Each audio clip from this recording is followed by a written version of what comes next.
کیا بھوک اور پیاس کاٹنے سے تقوی مل جاتا ہے؟ تو اس کو سمجھنے کے لیے ایک مختصر تمہید سمجھنا ہوگی، اور وہ یہ کہ ہمارے دو دشمن ہیں جو ہمیں جادہ مستقیم سے ہٹانے کے لیے دن رات کوشاں ہیں، ایک شیطان اور دوسرا نفس۔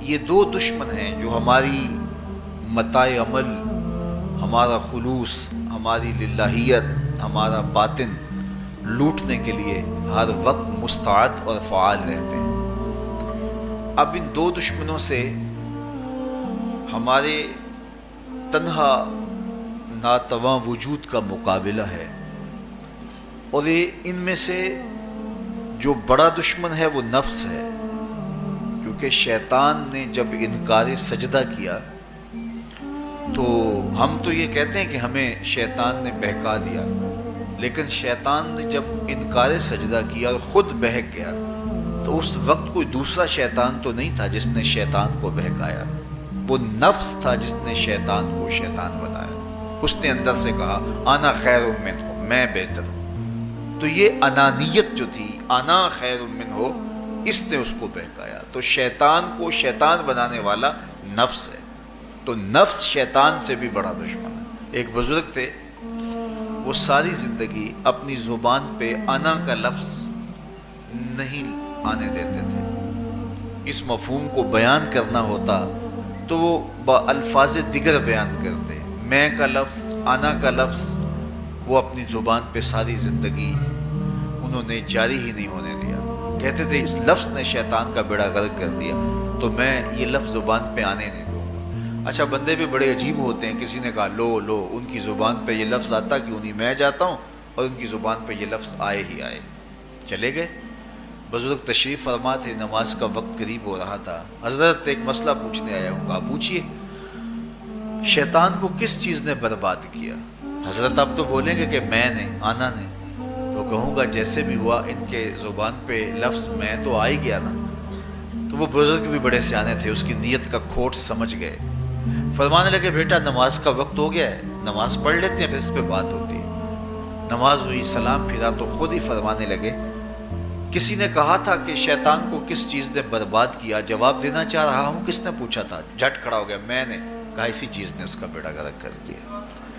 تو جو نفس تھا وہ شیطان کو شیطان بنانے والا ہے۔ تو ہمارے ساتھ نفس بھی لگا ہوا ہے، ہمارے پیچھے شیطان بھی لگا ہوا ہے۔ شیطان بھی بڑا مکار دشمن ہے، چھوٹا دشمن یہ بھی نہیں ہے۔ یہ ہماری متاع عزیز کو، متاع ایمان کو، متاع عمل کو، متاع خلوص کو لوٹنے کے لیے دن رات مستعد اور فعال رہتا ہے۔ اللہ کے محبوب نے فرمایا الشیطان جاسم علی قلب ابن آدم فاذا ذکر اللہ خانس واذا غفل وسوس۔ شیطان اولاد آدم کے دل پہ قبضہ جما کے بیٹھ جاتا ہے، جب یہ اللہ کا ذکر کرتا ہے تو بھاگ جاتا ہے، اور جب یہ اللہ کے ذکر سے غافل ہوتا ہے تو یہ وسوسہ اندازی کرتا ہے۔ تو شیطان اولاد آدم کے دل پہ قبضہ جماتا، اسے پتہ ہے کہ دل قابو میں آ گیا تو پورا بدن قابو میں آ گیا، چونکہ میرے اعضائے بدنیاں میرے دل کے تابع ہیں۔ موسم اچھا ہے، رت سہانی ہے، صحن چمن میں پھول کھلے ہیں، لیکن میرا دل نہیں چاہ رہا تو ٹانگیں جنبش ہی نہیں کریں گی۔ مرغن غذائیں سامنے پڑی ہیں اور آپ کا تقاضا ہے کہ جناب لے لیجئے، لیکن میرا جی نہیں چاہے گا تو ہاتھ جنبش نہیں کریں گے۔ آسمان ستاروں اور کہکشاؤں سے بھرا ہوا ہے، جی نہیں چاہے گا تو نظر نہیں اٹھے گی۔ آپ سماعتیں بچھائے بیٹھے تھے، جی نہیں چاہے گا زبان نہیں بولے گی۔ تو پورے اعضاء دل کے تابع ہیں، اور اگر دل شیطان کے تابع ہو گیا، اس کے ہتھے چڑھ گیا، تو پھر اعضاء وہی کریں گے جو شیطان چاہے گا۔ اور اگر یہ دل مالک کی محبت سے سرشار ہوگا تو پھر دل جو چاہے گا وہی اعضاء کریں گے۔ تو دل اللہ کی نافرمانی کی چاہت ہی پیدا نہیں ہونے دے گا، تو اعضائے بدنیاں کا رخ بھی اللہ کی رضا کے حصول کے لیے ہوگا۔ تو شیطان بھی قبضہ دل پہ جماتا ہے اور دل کو قابو میں کر کے حضرت انسان کا بیڑا غرق کرتا ہے۔ اللہ تعالیٰ کا کرم یہ ہوا اذا جاء رمضان سلسلۃ الشیاطین۔ اللہ کے محبوب علیہ السلام ارشاد فرماتے ہیں جب ماہ صیام آتا ہے تو شیاطین جکڑ دیے جاتے ہیں، جنت کے دروازے کھول دیے جاتے ہیں، جہنم کے دروازے بند کر دیے جاتے ہیں۔ اب ہمارے دو دشمن تھے، ایک نفس اور دوسرا شیطان. دونوں کے مقابلے میں ناتواں اور کمزور جان کو مقابلے میں آنا پڑتا تھا.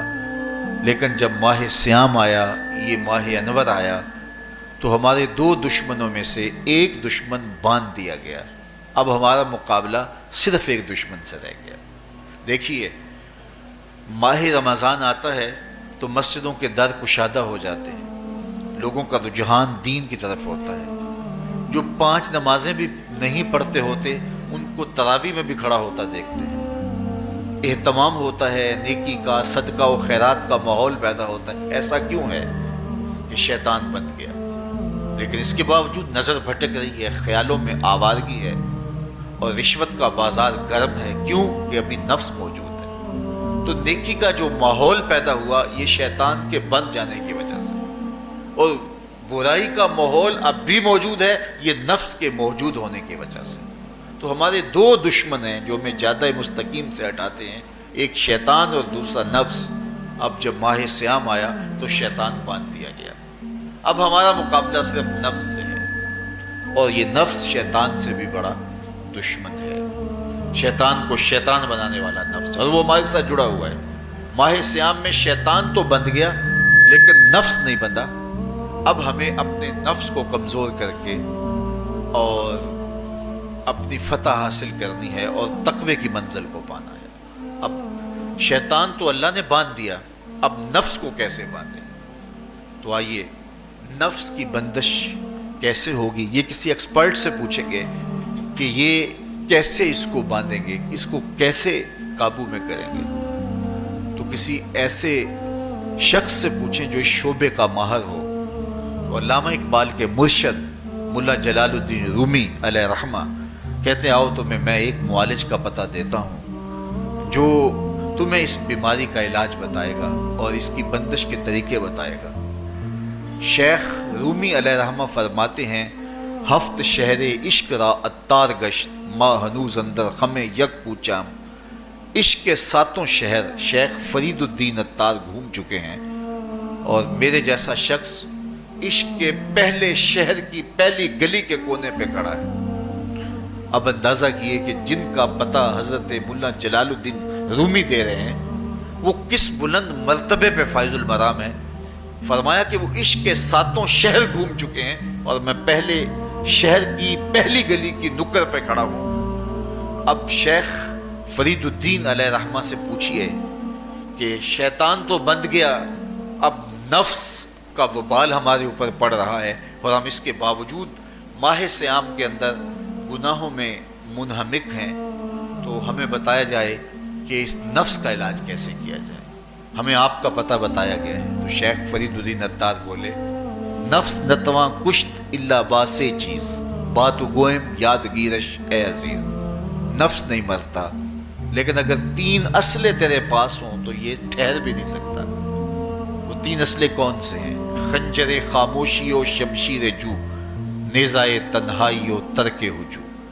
خاموشی کا خنجر، بھوک کی تلوار اور تنہائی کا نیزہ.